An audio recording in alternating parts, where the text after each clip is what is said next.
Bapa kami yang ada di dalam surga, Bapa kami yang ada di dalam surga, dikuduskanlah namamu, dikuduskanlah namamu, datanglah kerajaanmu, datanglah kerajaanmu, jadilah kehendakmu jadilah kehendakmu di bumi di ini bumi ini seperti di dalam surga. seperti di dalam surga. Bapa yang baik, Bapa yang baik, berikanlah kami pada hari ini berikanlah kami pada hari ini rezeki yang menjadi bagian kami rezeki yang menjadi bagian kami secukupnya, secukupnya, cukup untuk untuk memberikan pinjaman memberikan pinjaman kepada banyak bangsa, kepada banyak bangsa, sedangkan kami sedangkan sendiri kami sendiri tidak punya tidak pinjaman, punya pinjaman. cukup untuk Cukup untuk menjadi saksi menjadi Tuhan, saksi Tuhan, mulai dari mulai Yerusalem, dari Yerusalem, Yudea, Yudea, Samaria, Samaria, sampai ke sampai ujung-ujung ke bumi, ujung-ujung bumi. cukup untuk Cukup untuk menjadikan menjadikan semua semua bangsa bangsa murid Kristus Kristus dan membaptis mereka dalam nama Yesus. Terima kasih Bapa untuk rezeki yang secukupnya, dan ampunilah dosa-dosa kami, ampunilah kesalahan kami, seperti kami pun mengampuni orang-orang yang bersalah kepada kami.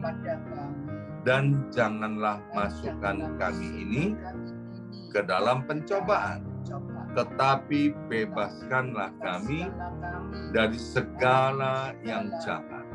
Sebab Engkaulah yang empunya kerajaan, kuasa, dan kemuliaan sampai selama-lamanya.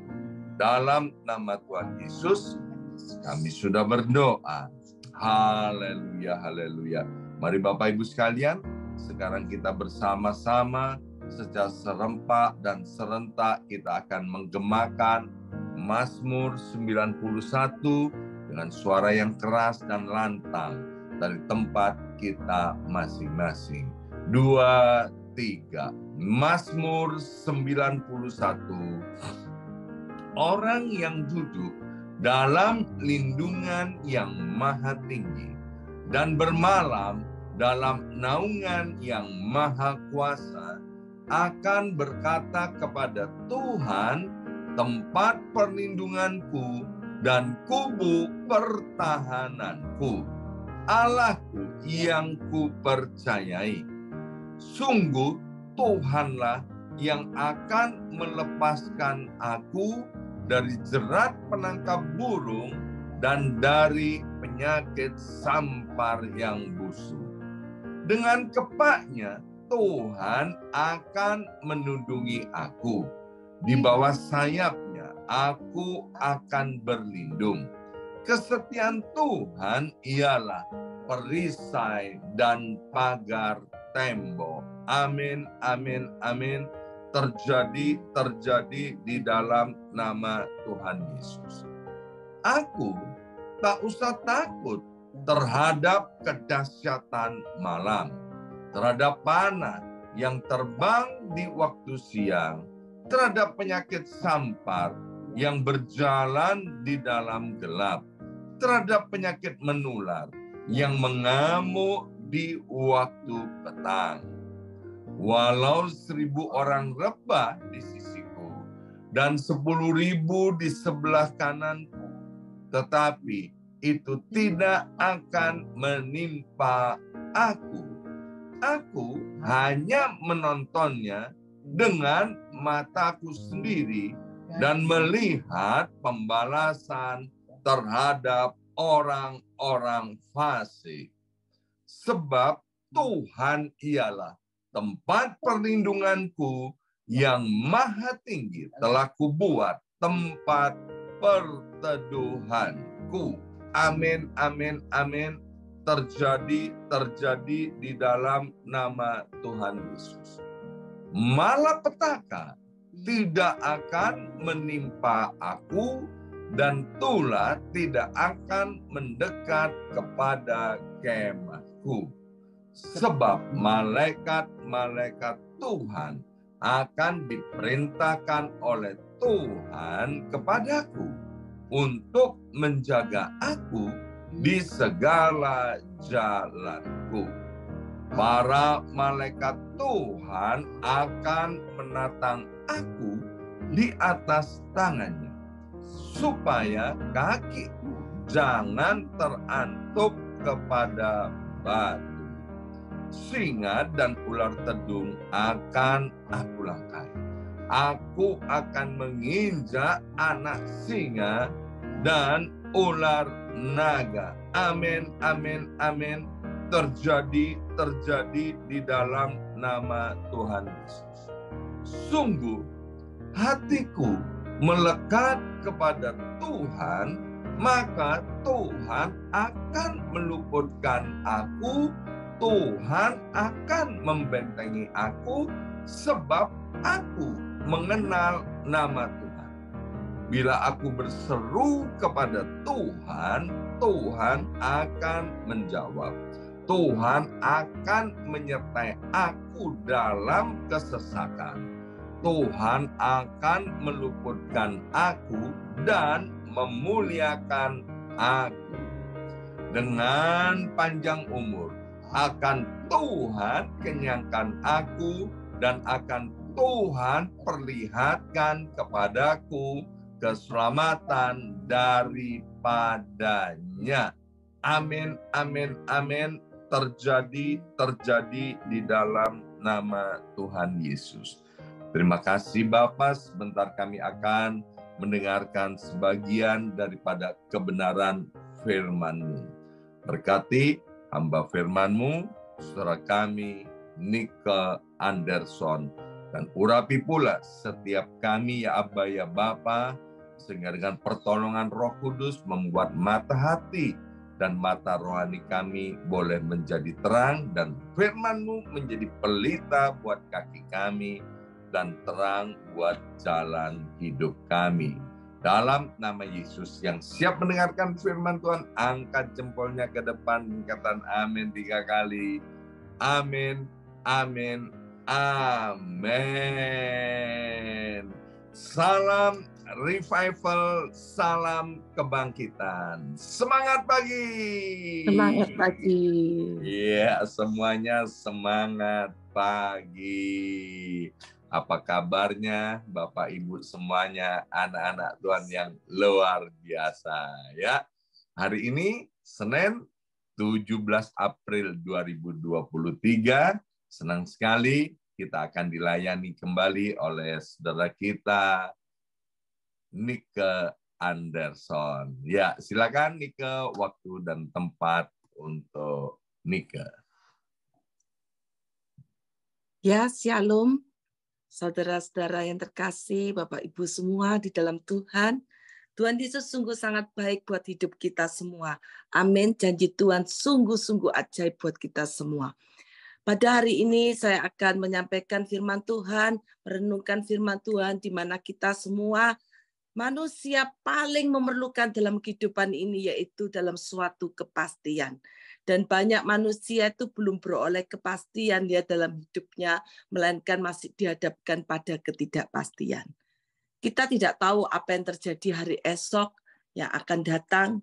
Kita hidup di dunia ini di tengah ketidakpastian. Untuk itu kita harus hidup selalu berjaga-jaga. Sehingga tema renungan pada hari ini adalah kepastian. Contohnya saja dalam kehidupan sehari-hari. Kita semua selalu berusaha mencari suatu keamanan.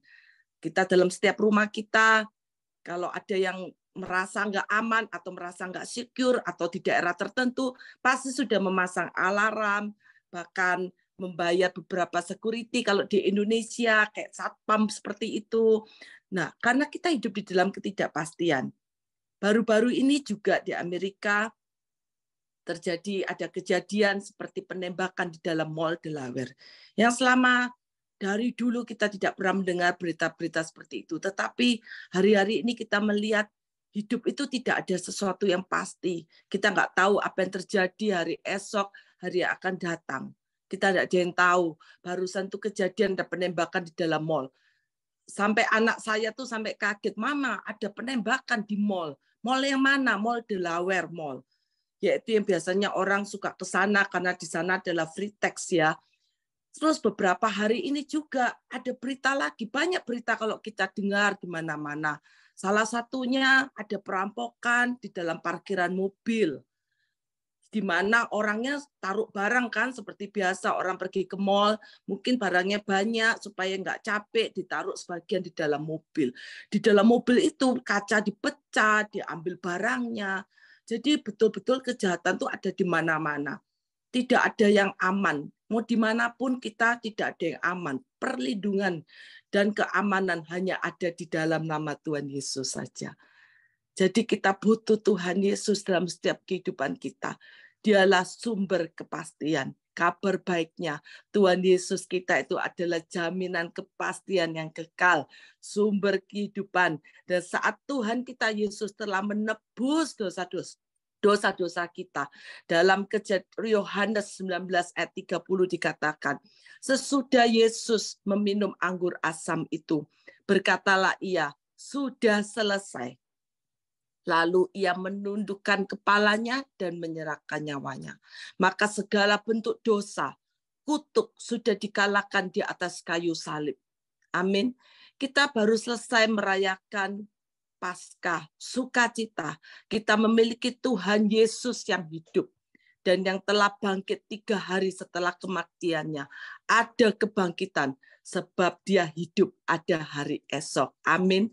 Iman percaya kita kepadanya tidak akan pernah sia-sia. Karena bagi Tuhan tidak ada yang mustahil. Dialah Tuhan yang hidup. Dialah Tuhan yang bekerja dalam setiap kehidupan kita. Asal kita sungguh-sungguh hidup di dalamnya. Amin. Sebagai orang percaya dan beriman, kita mau lebih sungguh-sungguh kepadanya, dan kita mau hidup di dalamnya, dan kita mau menghidupi kehidupan kita. Kita mau memiliki pengalaman-pengalaman bersama Tuhan Yesus. Bagi yang belum menerima Tuhan Yesus dan belum percaya kepadanya, terimalah Tuhan Yesus Kristus sebagai Tuhan dan Juru Selamat dalam hidupmu. Maka keselamatan janji yang kekal itu akan terjadi. Seperti dikatakan di dalam Kisah Rasul 4 ayat 12. Dan keselamatan tidak ada di dalam siapapun juga selain di dalam Dia. Sebab di bawah kolong langit ini tidak ada nama lain yang diberikan kepada manusia yang olehnya kita dapat diselamatkan. Kebangkitannya itu membawa pengharapan. Sebagai orang percaya dan yang beriman kepadanya, kita harus semakin kuat di dalamnya dan melakukan firman Tuhan, menghidupi firman Tuhan itu. Mari kita renungkan firman-Nya di dalam Mazmur 126 ayat 1 sampai ke 6. Janjinya untuk kita tuh selalu berharap kepadanya di tengah ketidakpastian hidup. Pengharapan di tengah-tengah penderitaan. Di ayat 1 dikatakan, nyanyian siarah. Ketika Tuhan memulihkan keadaan Sion, keadaan kita seperti orang-orang yang bermimpi. Firman Tuhan ini menjadi kehidupan dan pengalaman buat saya sekeluarga. Dan saya berharap firman Tuhan ini juga menghidupi kita semua. Ketika Tuhan memulihkan, kita bisa mengganti kata-kata. Ketika Tuhan memulihkan keadaan keluarga, sebut nama keluarga siapa? Keluarga saya, misalnya saya mengatakan keluarga kami, Tuhan kami percaya. Saat itu bagi Tuhan tidak ada yang sukar. Tuhan benar-benar memulihkan keadaan kita. Dan apa yang tidak pernah kita bayangkan, itu Tuhan sediakan. Kalau Tuhan memulihkan, tidak ada yang tidak bisa kita bayangkan, tidak ada yang bisa kita pikirkan. Tetapi Tuhan begitu sayang, Tuhan begitu baik kepada kita, asal kita percaya. Amin ya. Dan yang kedua di dalam firman-Nya dikatakan, pada waktu itu mulut kita penuh dengan tertawa, dan lidah kita dengan sorak-sorai. Oleh sebab itu, kita harus berhati-hati dengan setiap perkataan kita, karena lidah kita menentukan kehidupan kita. Ucapan kita menentukan kehidupan kita.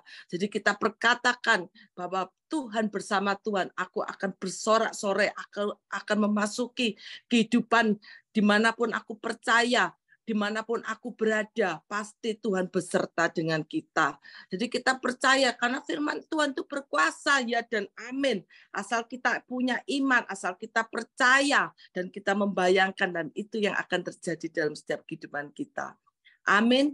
Yang ketiga dikatakan, Tuhan telah melakukan perkara besar kepada kita, maka kita bersukacita. Di ayat 3 ini dikatakan bersukacita. Bahkan sering kita dengar firman Tuhan, bersukacitalah senantiasa. Banyak dikatakan seperti itu, bersukacitalah senantiasa. Memang tidak mudah saat kita menghadapi masalah, terus kita suruh bersukacita, memang nggak mudah. Tetapi ingatlah, mintalah Roh Kudus pimpin dalam hidup kita. Apapun saat kita menghadapi pergumulan, apapun kita menghadapi masalah, kita mau sedih, kita mau nangis, itu kadang berat. Kalau kita harus tetap bersukacita. Tetapi firman Tuhan itu, saya pernah mencoba, Tuhan gimana mau bersukacita? Oh ini sedih, ini susah, dapat masalah, mau bersukacita bagaimana? Gampang, kita mau memuji Tuhan. Kalau kita mulai menaikkan pujian kepada Tuhan, kita puji aja dalam hati. Kalau kita sering melakukan pujian, terima kasih Tuhan. Tuhan Yesus, Engkau sungguh baik dalam hidupku. God, it's so good. Katakan Tuhan itu baik. God, it's so good. Kita katakan Tuhan itu baik. Maka percaya masalah kita yang dari tidak baik, bersama Tuhan pasti menjadi baik, sehingga kita terima sukacita dari surgawi. Amin. Dikatakan juga di ayat keempat, pulihkanlah keadaan kami ya Tuhan, seperti memulihkan batang air kering di tanah Negeb. Di tanah Negeb, yaitu batang air yang kering. Kalau kita sudah dalam kondisi yang tidak sangat baik. Baru-baru ini saya mengunjungi beberapa teman di rumah sakit, baik itu di Jefferson atau rumah sakit Pennsylvania. Saat kita kadang perlu waktu ya datang ke tempat-tempat seperti itu, mengunjungi.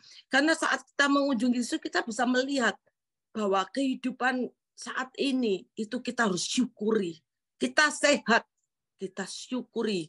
Karena tanpa kesehatan hidup kita sia-sia. Saat kita melihat orang sakit tidak berdaya, kalau kita datang ke rumah sakit, kita melihat orang yang di ICU, orang yang tidak bisa berjalan, orang yang terpampang, bahkan berhari-hari, berbulan-bulan, ada yang bertahun-tahun. Itu sungguh menyedihkan ya. Tetapi makanya itu hidup harus bersyukur. Kita bersyukur sekali kalau Tuhan sampai hari ini, bahkan yang akan datang, Tuhan pulihkan, Tuhan berikan kesehatan kepada kita semua. Kita harus syukuri, karena tidak ada lain selain kita mengucap syukur buat kebaikan Tuhan, buat kasih Tuhan dalam hidup kita, sehingga kita bisa melihat kebaikan Tuhan. Karena apa? Kita bernafas sampai hari ini, itu semua karena kebaikan Tuhan. Amin. Dan dikatakan di ayat ke-5, orang-orang yang menabur dengan mencucurkan air mata akan menuai dengan bersorak-sorai. Ada pengharapan di dalamnya. Saat kita sedih, saat kita menangis di hadapannya, maka air mata kita itu ditampung dalam kirbat Tuhan. Asal kita tetap setia. Kalau kita belum dijawab doa kita, kita tetap berdoa. Kita tetap datang kepadanya. Karena hanya di dalam Dia ada kepastian. Dunia tidak memberikan kepastian. Kita nggak tahu apa yang terjadi beberapa jam lagi akan datang. Kita nggak tahu apa yang terjadi hari esok, tahun-tahun. Tapi satu hal, Tuhan menjanjikan suatu kepercayaan. Langit tidak selalu biru, tetapi kasih setia Tuhan selalu baru setiap pagi. Amin. Siapapun pasti kita akan mengalami kesusahan jika kita tidak berpegang kepadanya. Karena hidup ini tidak terlepas dari masalah.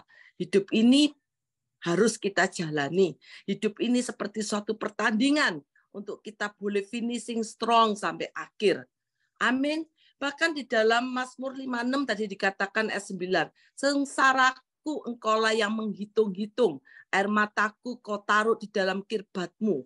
Bukannya semua telah kau daftarkan.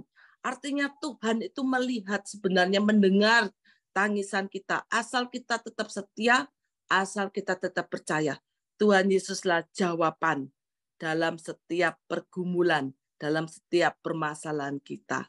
Amin. Di ayat ke-6 dikatakan, orang yang berjalan maju dengan menangis sambil menabur benih, pasti pulang dengan sorak-sorai sambil membawa berkas-berkasnya. Di dalam Tuhan pasti ada kepastian. Amin. Di dalam Tuhan pasti ada kepastian. Menabur benih dengan masalah yang kita hadapi, tetap datang kepadanya. Meskipun belum ada jawaban, kita melakukan bagian kita yang terbaik. Amin. Kadang memang tidak mudah untuk melakukan firman Tuhan, tetapi Tuhan mau kita ini tidak kompromi terhadap dosa. Jangan sampai kita melihat persoalan kita kecewa kepada Tuhan. Kenapa? Gak dijawab. Sudah doa mungkin, sudah berdoa, mungkin kita sudah meminta, mungkin kita sudah memuji Tuhan. Tetapi Tuhan belum menjawab. Satu hal, tetap percaya dan katakan, Tuhan Yesus, Engkau sungguh sangat baik. Perkataan kita menentukan. Kalau kita memperkatakan percaya Tuhan, aku pasti Tuhan pulihkan. Tuhan akan memulihkan keadaan kita. Walaupun kita buka mata, belum melihat hasilnya. Saat kita melihat masalah kita masih ada di depan kita. Mungkin saudara kita, orang tua kita, siapapun yang kita kasih, mungkin hari ini masih sakit. Masih menghadapi masalah. Masih tidak sehat. Kita tetap katakan Tuhan Yesus baik. Tetap kita katakan Tuhan tahu yang terbaik buat hidup orang-orang yang kita kasihi. Kita tetap katakan Tuhan Yesus tahu yang terbaik. Saat kita mengatakan itu, tetap percaya dan berharap sepenuhnya kepadanya. Yakin dan percaya, itulah yang akan menentukan yang akan datang. Saat perkataan kita mengucapkannya baik, pasti Tuhan akan memberikan jawaban. Kalau sampai jawaban Tuhan itu tidak sesuai dengan harapan kita, satu hal, jangan pernah kecewa. Tetap katakan, kita nggak tahu maksud Tuhan. Kedaulatan Tuhan, kita tidak ada yang tahu. Tapi kita percaya di balik peristiwa-peristiwa yang datang, satu hal kita tetap percaya, Tuhan tahu yang terbaik. Mungkin kita nggak tahu hari depan yang terbaik. Sampai hari ini pun kalau saya melihat kasih setia Tuhan, saya berada di Amerika, tidak pernah terpikirkan dalam kehidupan saya. Saya ada tinggal di Amerika, memiliki rumah di Amerika, saya tidak pernah terpikirkan dan tidak pernah terbayangkan. Pada waktu saya ke Amerika, saya tidak pernah terpikirkan saya akan tinggal di Amerika sekian lama. Tidak pernah terpikirkan. Tetapi berserah, percaya, berjalan. Lakukan yang menjadi bagian kita. Selanjutnya Tuhan yang bekerja mendatangkan kebaikan buat kita setiap orang yang percaya. Amin. Kita beroleh kepastian. Satu, jika kita itu apa? Hidup benar di hadapannya. Tuhan mau kita hidup benar di hadapannya. Koreksi diri setiap kita. Apakah kita sudah benar di hadapannya? Arti hidup benar adalah kita boleh hidup dalam kejujuran. Kita boleh melakukan firman-Nya. Kita boleh berjalan sesuai kehendak dan firman-Nya. Tidak kompromi terhadap dosa dan tidak mendengarkan, tidak berkumpul dengan orang-orang yang tidak beriman. Tetapi kalau kita berkumpul dengan orang yang tidak beriman, kita menyaksikan kebaikan Tuhan. Supaya kita menjadi berkat dan supaya banyak jiwa dimenangkan. Melewati apa? Melewati kehidupan yang kita jalani ini. Jadi kita harus hidup benar-benar mengandalkannya. Kita hidup benar di hadapannya. Seperti Daniel dan Yusuf. Dia tidak mau kompromi dengan dosa. Maka Tuhan memberikan janji pertolongan, kasih setianya akan terjadi dalam setiap kehidupan kita. Amin. Dan yang kedua, Tuhan mau kita beroleh kepastian jika apa? Jika kita hidup dalam kerendahan hati. Tuhan mau kita ini tidak boleh sombong. Tidak boleh sampai kita mengandalkan akal pikiran kita atau mengandalkan kekuatan kita. Kadang berkat Tuhan itu datang. Tuhan itu mengasihi kita loh. Kadang Tuhan itu datang. Tuhan tahu seberapa porsi kita ini menerima berkat Tuhan. Kadang Tuhan itu mengasihi kita, kita dikasih porsi segini. itu kita tetap mengucap syukur. Mungkin Tuhan tahu kalau kita dikasih berkat yang lebih lagi, kita bisa jatuh, kita bisa sombong. Oleh sebab itu kalau kita sampai diberikan berkat, dikasih Tuhan sekemurahan demi kemurahan, kita mengucap syukur. Satu hal kita ingat, semua titipan Tuhan, tetapi kita menjalankan titipan itu dengan sebaik mungkin. Kita jangan selalu melihat ke atas ya, tetapi lihatlah ke bawah. Kalau kita melihat ke bawah, kita bisa percaya bahwa Tuhan itu begitu baik dalam kehidupan kita. Tuhan yang memelihara kita, Tuhan yang memberikan kecukupan buat kita. Sehingga saat kita hidup dalam kerendahan hati, percaya di dalam Tuhan, Tuhan yang tahu yang terbaik buat kita. Karena firman Tuhan dikatakan dalam Amsal 22 ayat 4, ganjaran kerendahan hati dan takut akan Tuhan adalah kekayaan, kehormatan, dan kehidupan. Selalu sadar bahwa diri kita ini tidak sempurna, banyak kekurangan. Bahkan di ayat Lukas 14 ayat 11 dikatakan, sebab barang siapa meninggikan diri, ia akan direndahkan. Dan barang siapa merendahkan diri, ia akan ditinggikan. Percayalah, masalah peninggian itu ada dalam kedaulatan Tuhan. Tetapi kita mau melakukan bagian kita, yaitu kita hidup dalam kerendahan hati. Amin. Dan yang ketiga, kita mau beroleh kepastian dalam hidup ini. Hiduplah dengan iman yang kuat. Karena iman yang kuat merupakan fondasi dalam kehidupan kita. Kalau kita mudah menyerah, mudah putus asa, kecewa karena Tuhan belum jawab, kita tidak melihat mujizatnya, kita tidak melihat kebaikan Tuhan. Tetapi sering jawaban Tuhan itu belum tentu seperti apa yang kita mau. Misalnya kita mau Tuhan menjawabnya seperti ini, tetapi Tuhan menjawabnya lain. Kita nggak tahu rencana Tuhan, tetapi katakan, aku percaya Tuhan memiliki rencana yang indah dalam kehidupanku. Aku percaya bersamanya aku pasti menang. Perkataan kita menentukan, iman kita menentukan.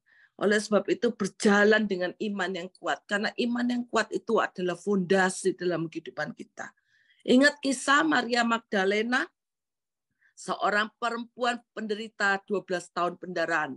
Di dalam Markus 5, dikatakan ayat 25 sampai 34.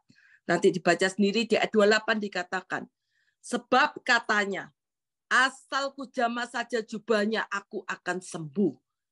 Maria Magdalena percaya bahwa Tuhan itu akan menyembuhkan. Asal kujama saja. Di tengah kerumunan dia tidak bisa bertemu dengan Tuhan Yesus secara langsung. Begitu dia melihat Tuhan Yesus, di dalam hatinya dia berkata, asal kujama saja jubahnya, aku akan kesembuh. Sehingga dikatakan di ayat 29, seketika itu juga sembuhlah pendarahannya. Dan ia merasa dia kuat dan sembuh.